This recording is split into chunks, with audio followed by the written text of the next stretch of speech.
দেখুন আমাদের সেনাবাহিনী কিভাবে আমাদের পশ্চিমবঙ্গের মহিলাদের আস্থা দিচ্ছে তারা যেন ভোটটা দিতে পারে। अगर आपको कोई बदमाश हाथ लगा देगा ना उसको हम यही जमीन में जिंदा गाड़ देंगे। टेंशन मत लो बिल्कुल भी, आप इस बात से मत डरो। आप हाँ तो आप डर निकालो अपने अंदर से।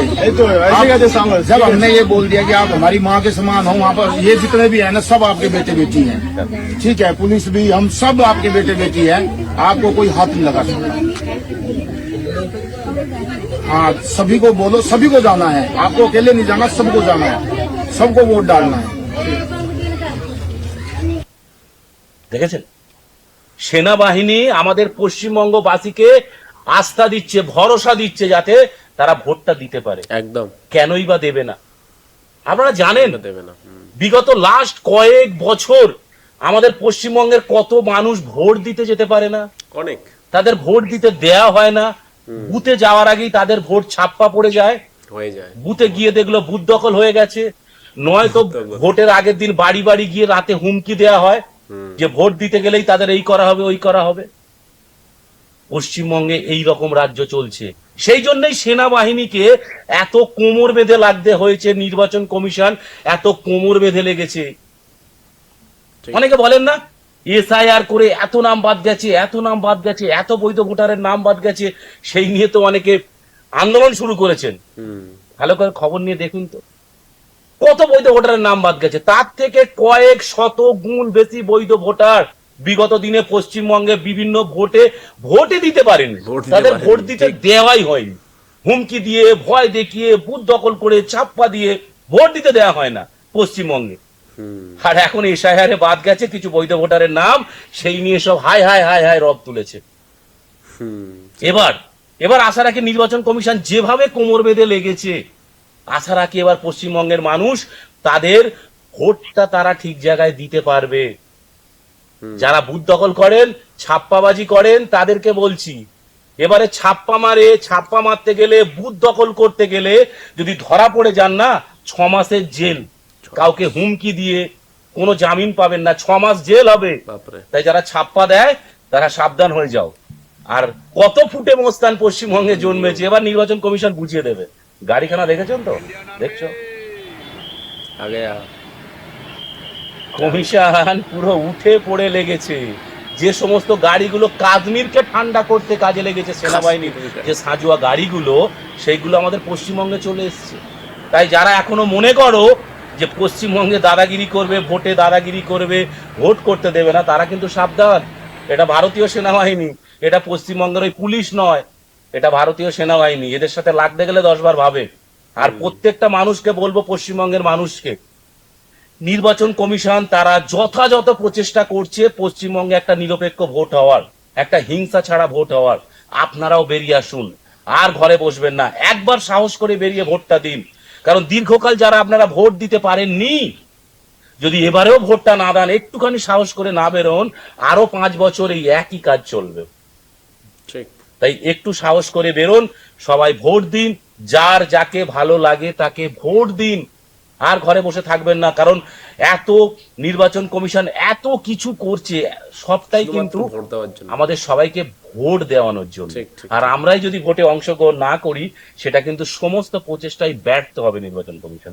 তাই সকলকে বলবো অবশ্যই ভোট দিতে বেরোন। এতক্ষণ যে ভিডিওটি দেখছিলেন সাহেবদার ভিডিও, সত্যি সাহেবদা যে কথাগুলো বললো একদম পারফেক্ট কথা, মানে একদম পারফেক্ট এবং নির্ভেজাল কথা। যে প্রথমে আমরা যে সিনটা দেখলাম, যে একজন সেনা জওয়ান সে একজন মাকে বলছে যে আপনাকে যদি কেউ ডিস্টার্ব করে বা আপনাকে কেউ যদি মারতে আসে, তাহলে তাকে আমরা এখানেই জিন্দা গেড়ে দেবো, মানে তাকে আমরা এখানে জ্যান্ত পুঁতে দেবো। কারণ আপনি আপনার অধিকার ভোট দেওয়া, আপনাকে যেতে হবে পোলিং স্টেশনে এবং আপনাকে ভোট দিতে হবে। শুধু আপনাকে না সমস্ত আপনারা যত মহিলারা আছেন সবাইকে যেতে হবে। আরো একটা কথা বললো যে এখানে যত সেনাবাহিনী আছে, মানে ওনার মতো যত সেনাবাহিনী আছে সব হচ্ছে আপনার সন্তান। মানে আপনার সন্তান মানে কি, সবাইকে আপনার সন্তান ভাববেন এবং সবাইকে আপনি বলবেন যে আপনার যদি কোনো প্রবলেম হয়, কেউ যদি আপনাকে ডিস্টার্ব করে তাহলে আপনি সঙ্গে সঙ্গে আমাদেরকে বলবেন, বা এই যত ছেলেপুলে আছে মানে সেনাবাহিনী আছে তাদেরকে আপনি বলবেন। সত্যি কথা বলতে এই বিষয়টা দেখে খুবই ভালো লাগলো, এবং এত যে ভরসা দিচ্ছে এবং এতটা যে ভালোবাসছে পশ্চিমবঙ্গের মানুষকে সেনাবাহিনী, এবং তাদেরকে আস্থা দিচ্ছে যে হ্যাঁ তারা ভোট দিতে পারবে, এটা দেখে আমার খুবই ভালো লাগলো। বিগত অনেক বছর আমরা দেখেছি যে যেখানে কিন্তু পশ্চিমবঙ্গের মানে মনে করো যে অনেক মানুষ মানে কয়েক লাখ মানুষ তারা ভোট দিতে পারেন, হয়তো তারা পুলিং স্টেশনে পৌঁছায়নি, তাদের ভোটটা হয়ে গেছে। এরকম রাস্তা দিয়ে শুনছে তোমার ভোট হয়ে গেছে, যেতে হবে না তোমার, গিয়ে এবার কি হবে, বা অনেকে হয়তো বাড়িতে গেছে বলে যাচ্ছে তোমার ভোট দিয়ে যেতে হবে না, তোমার ভোট এবছর আর দেওয়া লাগবে না, তোমার ভোট কমপ্লিট হয়ে গেছে। তো এরকম হচ্ছে ব্যাপার যে অনেক মানুষের ভোট কিন্তু একা একা হয়ে যেত, মানে ছাপ্পা মেরে নিয়ে নিত। কিন্তু এবছর নির্বাচন কমিশন আমরা প্রথম থেকে দেখছি যে পুরো একদম মানে কোমর বেঁধে লেগে গেছে, মানে এত জওয়ান নিয়ে আসছে, এত ব্যাটালিয়ান ফোর্স নিয়ে আসছে এবং এত নিয়ম নিয়ে আসছে, গুন্ডাদের ধরে জেলে ভরছে। কিসের জন্য? একটাই কারণ, সেটা হচ্ছে কি যে আপনার ভোটটি আপনি যেন ভালোভাবে দিতে পারেন, মানে পশ্চিমবঙ্গের মানুষ যেন এই 2026 সালের বিধানসভার ভোট যেন সে সঠিক নিজের ভোট সে সঠিক জায়গায় যেন দিতে পারে, সেই জন্যেই মানে তার পুরো ফুল সিকিউরিটি দেওয়া জন্যে আজকে নির্বাচন কমিশন মানে এত কিছুই করছে। তো সবাইকে আমি বলবো যে অবশ্যই সবাই আপনারা কিন্তু যাবেন, যেটা সাহেবদা বললো, ভোট কিন্তু আপনাদেরকে দিতে হবে, মানে ভোটে সবাইকে অংশগ্রহণ করতেই হবে, কারণ এটার জন্যই এত ঝামেলা, এটার জন্যই এত ব্যাটালিয়ান ফোর্স, বা এটার জন্যই এত কিছু। তো মেন ফ্যাক্ট হচ্ছে ভোটে আপনাদের অংশগ্রহণ করতেই হবে। কেনই বা করবেন না? কারণ আপনার নির্বাচন করা আপনার হচ্ছে একটা গণতান্ত্রিক অধিকার, আমাদের ভারতবর্ষের গণতান্ত্রিক অধিকার হচ্ছে নির্বাচন করা। তো আপনি যে নির্বাচন করবেন সেটাই হবে আগামী দিনের বা আমাদের পশ্চিমবঙ্গের আরো 5 বছরের ভবিষ্যৎ। আমাদের পশ্চিমবঙ্গে আরো 5 বছরে আগামীতে কি হবে, কে রাজত্ব করবে বা কেমন শাসন চলবে, সেটা কিন্তু অবশ্যই আপনার আমার সবার হাতে, আমাদের সাধারণ জনগণের হাতে। তো সেই দিকটা দেখতে হবে এবং অবশ্যই যেতে হবে ভোট দিতে।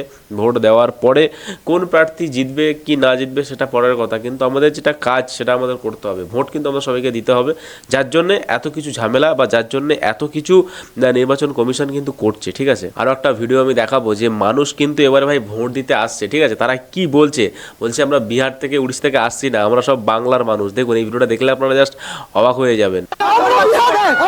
বিহার থেকে আসেনি,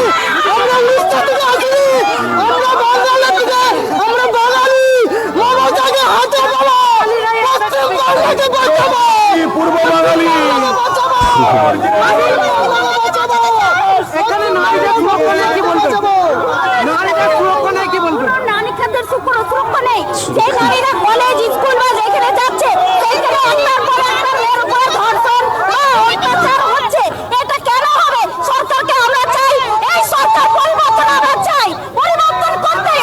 পরিবর্তন করতেই হবে। দেখলেন তো তারে, এরা বলছে যে আমরা বিহার বা উড়িষ্যার লোক নই, আমরা পশ্চিম বাংলার লোক, আমরা এই পশ্চিমবঙ্গের মানুষ। তো কাজেই আমরা কিন্তু অন্য কোনো আমার স্টেট থেকে অন্য কোনো রাজ্য থেকে এসে আমরা কিন্তু ভাই বলছি না যে বাংলায় পরিবর্তন চাই। আমরা বাংলার মানুষই আমরা বাংলা চাইছি, পরিবর্তন চাই। তো আমরা দেখেছি অনেক ভিডিওতে আমাদের মাননীয়া বলেছে যে বিজেপি বাইরের থেকে লোক নিয়ে আসে, এসে প্রচার করে, বাইরের থেকে লোক ভাড়া করে নিয়ে এসে প্রচার করে। তো ভাই এই ভিডিওটা দেখার পরে আমার তো মনে হয় না যে আর কেউ বলবে যে বাইরে থেকে লোক এনে প্রচার করে, কারণ ভাই এখানে আমরা দেখতে পাচ্ছি সবাই কিন্তু পশ্চিমবঙ্গের মানুষ এবং সবাই বাঙালি। তারা কিন্তু নিজেরাই বলছে যে আমরা হলাম বাঙালি, পশ্চিমবঙ্গেই আমাদের বাড়ি, তো আমরা কিন্তু এবারে দিদিকে কিন্তু আর জিততে দেবো না। ঠিক আছে, এটা কিন্তু এরা বলছে। আর এরা কিন্তু সবাই দেখছি যে বিজেপি ফ্ল্যাগ নিয়ে ঘুরে বেড়াচ্ছে এবং গলায় যে উত্তরিয়া আছে সেটাও বিজেপির উত্তরিয়া। তো যাই হোক ভাই, বাংলার মানুষ এখন চাইছে পরিবর্তন। জানি না যে কি পরিবর্তন হবে বা কিভাবে হবে, লাস্ট আমাদের সরকার নির্বাচন হবে সেটাও আমি জানি না, কিন্তু এটা আমি বলতে পারি যে হ্যাঁ হয়তো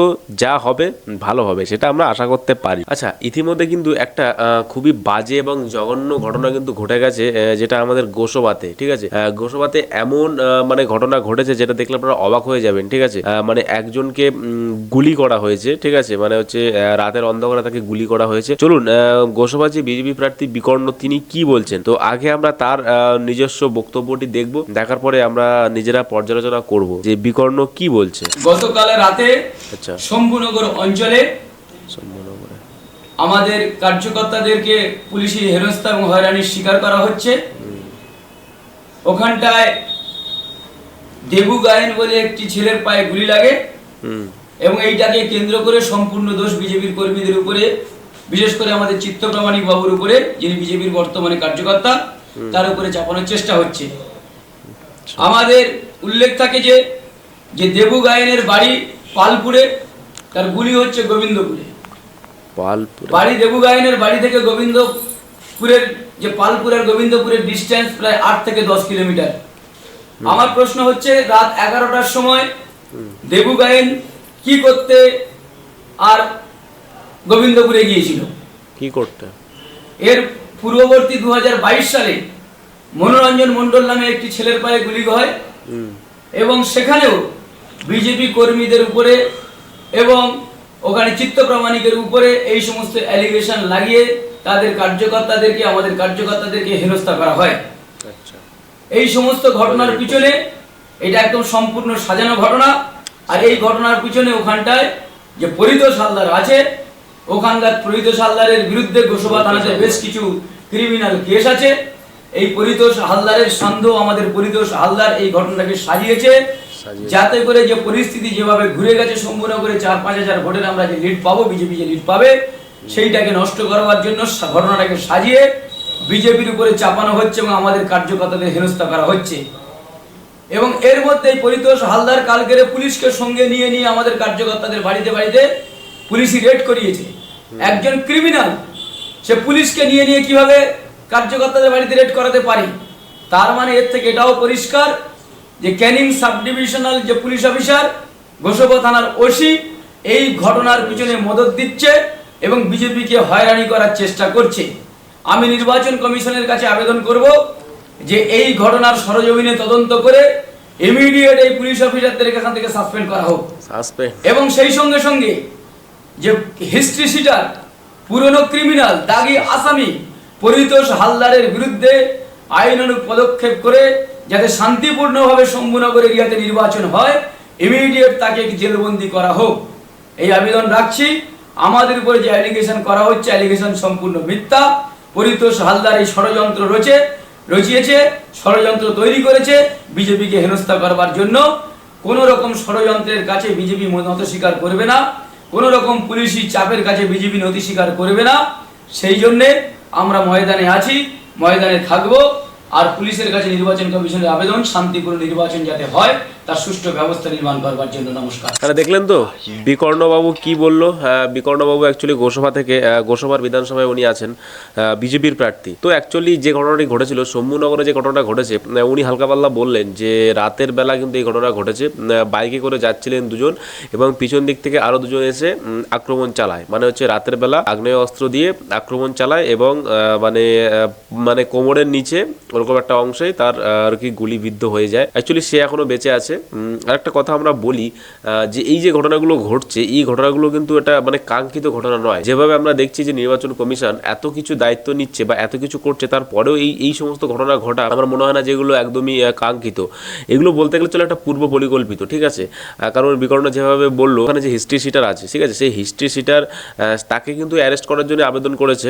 কারণ তার কথা হচ্ছে এটাই যে এমনও হতে পারে যে তারা নিজেদের মধ্যে ঝামেলা বাঁধিয়ে, নিজেদের মধ্যে গন্ডগোল বাঁধিয়ে বা গোলাগুলি করে সেটা অন্য কোনো বিরোধী পার্টির গায়ে মানে বিজেপির গায়ে লাগিয়ে দেবে। এর কোনো মানে যে হবে না, কোনো গ্যারান্টি দিতে পারবে না, কোনটা না হলেও হতে পারে। তো সেরকম একটা ঘটনা ঘটলেও ঘটতে পারে। কিন্তু যাই ঘটেছে খুবই বাজে এবং জঘন্য মর্মান্তিক ঘটনা। এরকম ঘটনা যেন আমাদের পশ্চিমবঙ্গে বা আমাদের শম্ভুনগর হোক বা আমাদের গোসবা হোক বা ঝড়খালি হোক, কোথাও হোক এরকম ঘটনা, বা বাসন্তী হোক, কোথাও এরকম ঘটনা হোক, এটা আমরা কোনোদিন চাই না। এটা চাওয়া উচিতও না, কারণ এরকম ধরনের রাজনীতি একদমই কাম্য না, ঠিক আছে? রাজনীতি সবসময় করা উচিত ঠান্ডা মস্তিষ্কে এবং ধীর মাথায়, ঠিক আছে? রাজনীতির জন্য যে মাথা গরম করে একটা বাজে কাজ করতে হবে, একজনকে শেষ করার প্ল্যান করতে হবে, এটা কিন্তু একদমই না, ঠিক আছে? এই সমস্ত কিন্তু রাজনীতি আমরা পশ্চিমবাংলার মানুষ আমরা কিন্তু চাইছি না, ঠিক আছে? তো যাই হোক, 2026 সালের যে আমাদের বিধানসভা যে নির্বাচন, অবশ্যই নির্বাচন করুন, আপনার গণতান্ত্রিক অধিকার আছে। তো সবশেষ এটাই বলবো যে আমাদের কিন্তু নির্বাচন কমিশনার মানে প্রাণপণ চেষ্টা করে যাচ্ছে যাতে আমরা ভোট দিতে পারি আমাদের বাংলার আগামী দিনের মুখ্যমন্ত্রী কে হবে। তো যাই হোক, আজকে ভিডিও এখানে শেষ করছি। ভিডিওটি ভালো লাগলে অবশ্যই লাইক করবেন, চ্যানেলটি সাবস্ক্রাইব করুন। দেখাবো একটা পরবর্তী ভিডিওতে। সবাই ভালো থাকবেন, নিজেদের খেয়াল রাখবেন আর মন থেকে ভুলে যাবেন ভারত মাতা কি জয়।